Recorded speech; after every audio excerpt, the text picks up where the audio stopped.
네, 뭔가 뭉클하네요. 그렇죠? 우리 노 목사님이 이미 저기 오열하고 있어요. 오열. 네.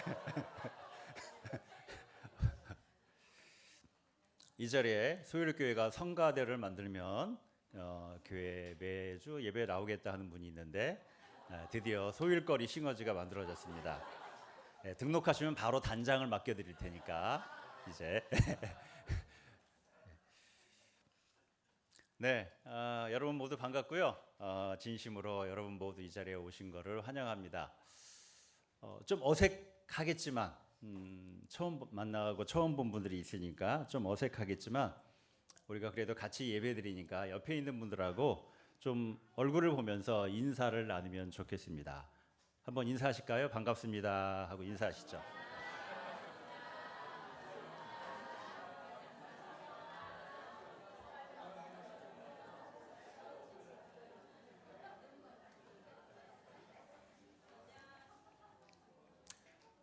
네,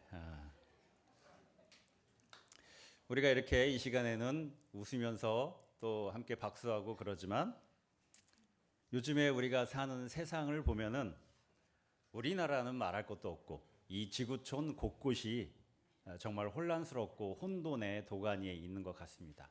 그렇죠? 그 속에서 수많은 평범한 사람들의 일상이 파괴되고 생존을 위협받고 있는 현실이 여기저기서 펼쳐지고 있습니다. 여러분 어떻게 해야지 이 세상이 조금이라도 나아질 수 있을까요? 어떻게 해야 될까요? 우리 같은 평범한 사람들이 그래도 사람으로서 인간으로서 자기 존엄성을 지키며 살아갈 수 있는 사회, 좋은 세상은 어떻게 해야 가능할까요? 여러분들은 어떻게 생각하세요? 이 질문에 대해서 여러 가지 길이 있을 수 있어요. 그런데 오늘 본문 고린도후서 5장 17절에서 이 질문에 대해서 어떻게 해야지 보다 좋은 세상, 보다 건강한 사회가 만들어질 수 있는가라고 하는 이 질문에 대해서 하나님의 아주 중요한 대답이 나오고 있습니다. 누구든지 그리스도 안에 있으면 그는 새로운 피조물입니다. 옛것은 지나갔습니다. 보십시오. 새 것이 되었습니다. 여러분 여기서 누구든지라고 시작을 합니다. 누구든지, 누구나 다 어떤 자격이나 구별이 없어요. 당시 사회, 이 성경 본문이 기록될 당시 2000년 전의 사회는 극도의 가부장적이고 철저한 신분제 사회였어요. 그런 세상에서 결코 들을 수 없는 말이 누구든지 누구나 다 이거예요. 아주 파격적인 선언이었죠. 어떤 사람의 신분, 지위, 민족, 인종, 성별, 종교 등등 상관없이 누구나 다 된다는 거예요. 누구든지 어떻게 하면 그리스도 안에 있으면 새 것, 새로운 피조물로의 변화가 일어난다. 여러분 여기서 옛것은 무엇이고 또 새것은 무엇일까요? 옛것과 새것. 기독교 영성에서는 이 옛것을 거짓자라고 이름을 붙입니다. 거짓자. 우리는 하나님의 형상으로 창조된 존재들이에요. 하나님이 우리 존재의 본질이고 기반이고 바탕이라는 겁니다. 하나님이 우리 생명의 근원이시라는 거예요. 그래서 우리는 그 존재의 본질이시고 바탕이신 하나님과의 깊은 관계 속에 있을 때, 하나님과 깊은 관계를 맺을 때 온전한 행복을 누리고 온전한 삶을 살아갈 수 있어요. 그런데 이 관계가 깨졌습니다. 본질이신 내가 살아감의 바탕이 되는 하나님과 우리 사이에 건널 수 없는 큰 강이 생겨버렸다는 거죠. 그런 상태로 우리가 이 세상에 태어나요. 그리고 주어진 생을 살아가야만 합니다. 이것을 흔히 교회에서 원죄라고 불리는 우리 인간의 엄혹한 현실입니다. 그런 현실 속에서 이 세상에 나오게 된 우리가 생존하기 위해서, 살기 위해서 어떻게 하느냐? 우선 나를 지키고 나를 보호하는 것에 최우선적인 가치를 둬요. 이 자기중심적인 동기, 이 자기중심적인 동기로 행복을 추구하며 살아갑니다. 특별히 우리 어린이들이 여기 있는데 어린 시절에 경험하는 관계, 경험하는 사건들 속에서 이 자기중심적인 습관, 태도, 관심, 가치관, 심리적 기제들이 혼합되고 굳어집니다. 여기에 더해지는 게 있어요. 우리가 살고 있는 이 사회와 문화가 주는 편견들, 어떤 특정한 가치관들, 이런 것들이 여기에 결합합니다. 그러면서 우리 안에 모두 다 예외 없이 거짓 자아라고 하는 굳건한 자아 시스템이 만들어지게 되는 거예요. 거짓 자아는 우리 안에 작동하는 굳건한 자아 의식 시스템입니다. 여러분, 우리 모두는 이 시스템으로부터 결코 자유로울 수 없어요. 나이가 40이 되고 50이 되고 60이 넘고 70이 넘으면은 좀 그래도 어른스러워지고 더 너그러워지고 더 관대해지고 삶에 대해서 더 여유가 있어지고 그러면 좋겠는데 어떨까요? 그러지 못하는 나를 우리는 매일매일 경험하고 살죠. 왜 그럴까요? 이 거짓 자아 때문이에요. 나이가 100살이 되어도 이 거짓 자아의 문제를 해결하지 않는 한 우리는 끊임없이 이 상태로 살아가게 된다는 거죠. 이 우리 안에 있는 거짓 자아 의식 시스템이 우리의 진정한 본성인 하나님의 형상, 하나님의 신성과의 우리의 연결을 가로막는다는 거예요. 하나님과의 관계가 온전히 이어지지 못하도록 가장 큰 장애물이 된다는 거죠. 우리가 진정으로 성장하지 못하고 진보하지 못하도록 아주 집요하면서도 정교하게 무의식적으로 우리 안에 우리 내면과 삶에서 작동하고 있다는 겁니다. 그러면 새 것, 새로운 피조물은 뭘까? 새 것은 그럼 뭘까? 하나님이 창조하신 원래의 진정한 나예요. 하나님의 본성과 깊이 연결되어 있는 나, 하나님의 신성 안에 오롯이 자리 잡고 있는 나, 그래서 하나님의 신성의 생명력을 가진 나, 이게 참 자아입니다. 참 자아. 여러분, 구원이라는 것은요, 뭐냐면은 이 거짓 자아에서 본래의 나, 본래의 자아로 회복되는 것, 거짓 자아에서 원래 창조되었던 본래의 나의 본성을 가진 나로서 재창조되는 것, 이것이 내 안에서 이루어지는 구원의 과정이고 성화의 과정인 거예요. 겉모습, 겉으로 보기에는 여전히 나는 같은 사람이에요. 그런데 나의 내면과 내 안에 있는 정체성이 새로워지는 거죠. 자동차로 비유하면은 차체를 비롯한 겉모습은 여전히 그대로입니다. 근데 엔진하고 그 엔진과 관련된 내부 시스템이 바뀌는 거예요. 내 삶을 주도하는 동력과 주체가 달라지게 되는 거죠. 여전히 같은 나인데 내 삶의 여건과 내 삶의 상황은 달라지지 않았는데 다른 차원의 나로 살아가게 돼요.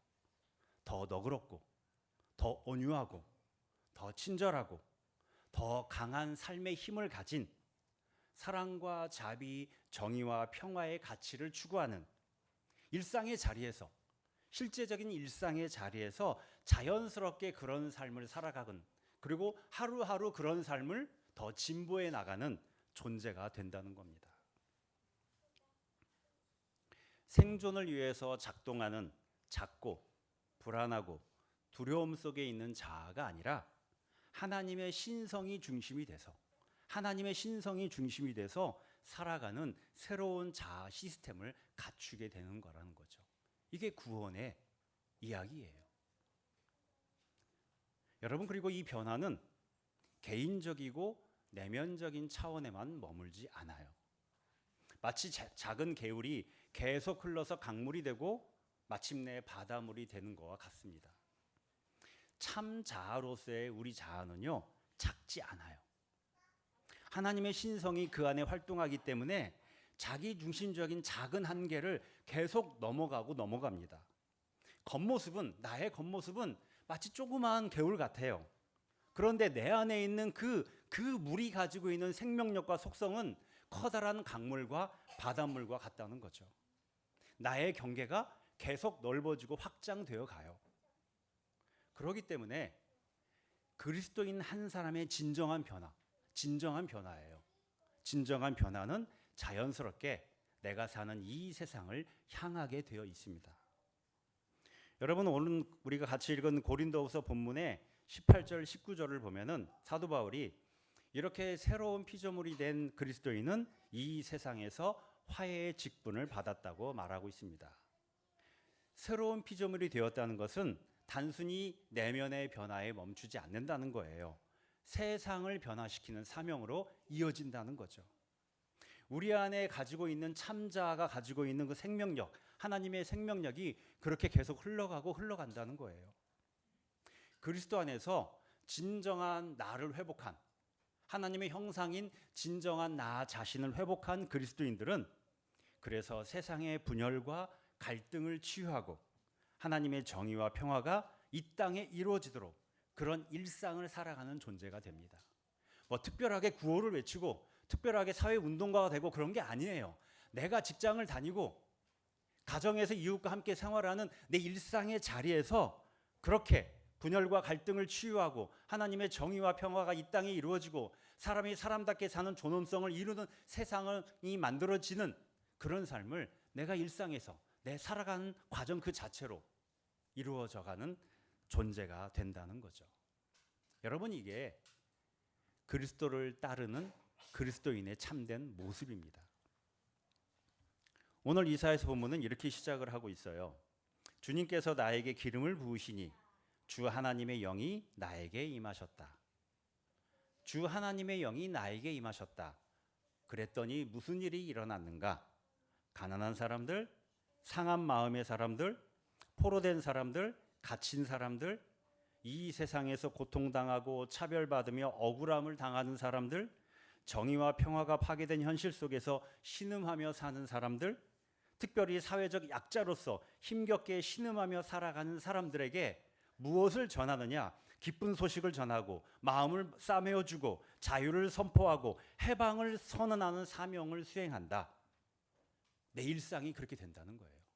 특별하게 뭘 내가 의지적으로 하지 않아도 내가 직장에서 일하고 학교에서 공부하고 사람들과 함께 살아가는 삶이 그렇게 된다는 거죠. 이것이 그리스도 안에서 새로운 피조물로 변화된 사람의 모습입니다. 여러분, 그리스도인이 된다는 것은 단순히 좋은 사람이 된다 이런 의미가 아니에요. 하나님의 정의와 평화가 이 세상에 이루어지도록 변화를 일구어가는 사람, 하나님의 사랑과 자비로 그 변화의 여정을 걸어가는 사람이 된다는 겁니다. 그 대표적인 사례가 오늘 삭개오의 이야기입니다. 삭개오는 지금으로 말하면 세무서장이었어요. 세리장이었죠. 그런 삭개오가 예수님을 만나면서 그의 안에 근본적인 변화가 일어납니다. 삭개오가 일어서서 주님께 말하였다. 주님, 보십시오. 내 소유의 절반을 가난한 사람들에게 주겠습니다. 또 내가 누구에게서 강제로 빼앗은 것이 있으면 4배로 하여 갚아주겠습니다. 여러분, 이건요, 지금 우리가 생각하는 것보다 그때 당시 사회에는 훨씬 더 강력하게 파격적이고 혁명적인 선언이었습니다. 소유의 절반을 가난한 사람들에게 나누어 주겠다는 것은 단순한 기부가 아니에요. 사회적 차원의 부의 재분배를 의미합니다. 사회적 차원의 부의 재분배.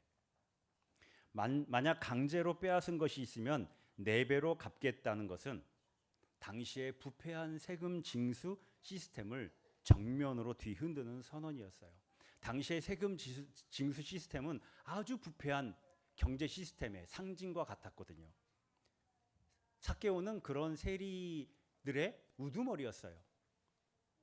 당연히 강제로 세금을 거둔다고 사람들 것을 뺏은 일을 하며 살았을 거예요. 그러니까 세리의 우두머리까지 올라간 거죠. 그래서 세리장은 그때 당시 유대 사회에 경제적 불평등과 부정부패의 상징적인 존재였습니다. 그게 세리장이에요. 그런 삭개오가 이런 선언을 하는 겁니다. 여러분, 이것은 개인적인 차원의 윤리적이고 도덕적인 회개를 넘어서서 당시 사회 경제 시스템, 로마 제국의 질서를 뒤흔드는 사회 변혁적인 행위였어요. 사회 변혁적인 행위였다는 겁니다.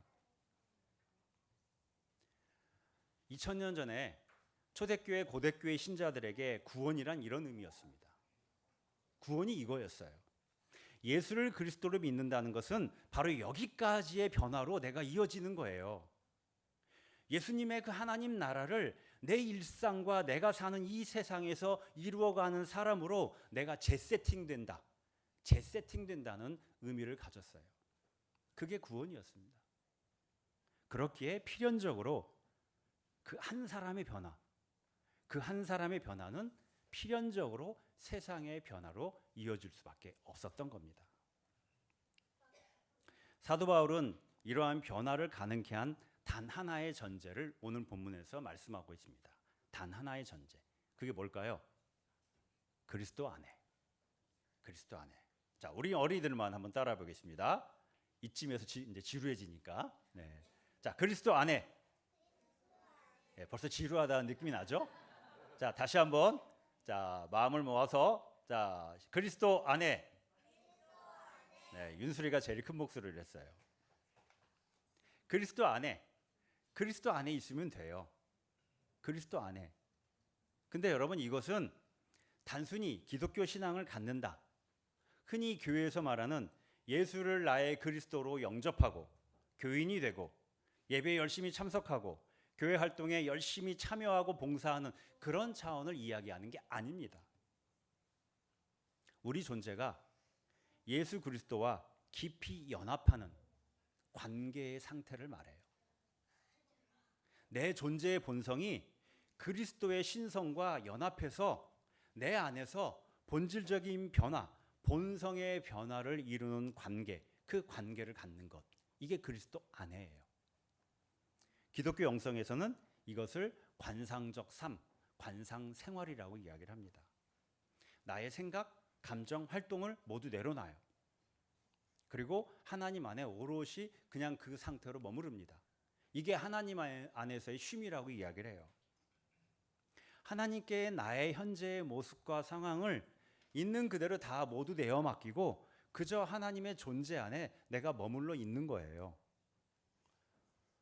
기독교 영성 전통에서는 이 그리스도 안에 이 관상적 삶의 구체적인 방법을 제시합니다. 여러분, 그래서 저는 이 시대의 그리스도인들에게 가장 중요하고도 기본이 되는 신앙적 행위가 이 침묵과 고독 속에 하나님 안에 오롯이 머무는 기도, 이 기도가 매일의 삶에, 매일의 생활에 자리 잡는 것이라고 생각을 합니다. 예배나 봉사나 선교 다 중요하죠. 모두 중요합니다. 그런데 그 모든 것들의 가장 기초가 되는 우리를 진정으로 변화시키는 바탕으로서의 신앙적 활동이 바로 침묵과 고독 가운데 있는 이 기도라고 생각해요. 여기서부터 우리의 영성생활, 변화의 여정이 시작되어 가는 거죠. 요즘에 한국 교회를 보면은 이런 생각이 듭니다. 지금의 교회는 과연 사람을 변화시키는 복음의 힘이 남아 있는가? 지금의 교회는 과연 사람을 변화시키는 복음의 힘을 가지고 있는가? 이런 의문이 절로 들어요. 오히려 사람을 퇴행시키고 자기만을 주장하는 극히 자기중심적인 철부지로 만들어가고 있는 것 같습니다. 예수님의 이름을 팔아서. 그리고 교회가 이 세상에 차별과 억압, 분열과 폭력을 오히려 조장하는 반복음적인 세력이 되어가고 있는 것 같습니다. 그런 현실이기 때문에 더욱더 그리스도 안에서 새로운 피조물로 변화되는 사람, 그래서 이 세상에 하나님의 변화의 물결을 일으키는 사람이 절실합니다. 거짓자라고 하는 옛것에서 벗어나서 원래 우리 모두가 가지고 있는 거예요. 원래 우리 모두가 가지고 있는 그 하나님의 형상, 진정한 나, 참 자아를 회복하고 새 것의 삶을 살아가는 진정한 그리스도인들이 더욱 필요한 시대라는 겁니다. 여러분의 매일이, 여러분의 매일매일이 그리스도와 연합하는 관계 속에서 이렇게 새로운 피조물로서 내가 달라지고 내가 사는 이 세상을 달라지게 하는 삶을 살아가시길 바랍니다. 여러분, 삭개오는 자신의 말을 일어서서 말했어요. 일어서서 말했어요. 그 전에 삭개오는 어떻게 했죠? 뽕나무에 몰래 숨어 올라가 있었습니다. 뽕나무에 몰래 올라 숨어 있었던 삭개오가 사람들 앞에서 일어서서 당당하게 자신의 놀라운 변화의 선언을 하고 있는 겁니다. 이것이 새로운 피조물로서 진정으로 변화된 그리스도인의 모습이에요. 하나님의 생명력, 하나님의 신성이 나의 삶을 살아가는 나의 힘이 되는 거죠. 그래서 일어서서 살아갑니다. 일어서서. 그런 존재가 되는 거예요. 여러분 모두 각자의 일상을 삭개오처럼 일어서서 진정한 나로서 주어진 일상을 살아가기를 바랍니다. 일어서서 살아가는 여러분이 되길 바라요. 그럴 때 나의 삶이 변화되고 내가 사는 이 세상이 변화되어 가게 될 겁니다.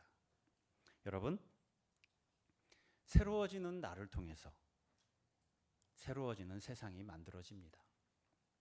새로워지는 나를 통해서 새로워지는 세상이 만들어집니다. 말씀을 마치면서 우리 소일교회는 믿음의 고백 10가지가 있습니다. 핵심적인 믿음의 고백. 이 믿음의 고백을 하나님께 함께 드리면서 기도하는 마음으로 드리면서 말씀을 정리하려고 합니다. 10가지니까요. 여러분 보시면서 홀수는 제가, 짝수는 여러분이 읽도록 그렇게 하겠습니다. 소일의 고백 1. 우리는 하나님께서 당신의 형상대로 우리를 만드셨고 있는 모습 그대로 기뻐하시는 분임을 고백합니다. 우리는 예수님께서 우리를 위해 죽으시고 다시 사셨고 지금도 우리와 함께 하심을 고백합니다. 우리는 예수님께서 삶을 통해 보여주신 생명과 자비, 정의와 평화의 가치를 소중히 따르는 하나님 나라의 제자임을 고백합니다. 우리는 우리의 한계와 연약함을 정직하게 인정하며 그분께서 베풀어 주신 은혜를 지향하고 고백합니다. 우리는 하나님께서 이 세상을 총알이 빗발치고 정복해야 하는 전쟁터가 아닌 아름다운 꽃이 만발한 정원으로 만들어 주신 것을 고백합니다. 우리는 우리를 모든 피조물의 신음에 귀를 기울이며 하나님과 함께 이 땅을 아름답게 가꾸어가는 정원사로 부르셨고 모든 생명과 평화롭게 공존하는 세상에 대한 책임이 우리에게 있음을 고백합니다. 우리는 교회를 혈연, 지연, 학연, 세대, 젠더, 계층, 장애, 외모 등을 뛰어넘는 새로운 하나님 나라의 가족으로 고백합니다. 우리는 무한 경쟁하며 질주하는 빠름의 삶을 추구하지 않습니다. 삶은 느림의 가치 속에서 지금 여기를 누리는 소박한 일상의 선물임을 고백합니다. 우리는 이 땅 위에서 벌어지는 아픔의 현장에서 절망을 느끼는 것이 아니라 그 속에서 역사하시는 하나님의 눈물과 웃음을 발견하고 그분과 함께 울고 웃고 행동하는 것이 바른 믿음임을 고백합니다.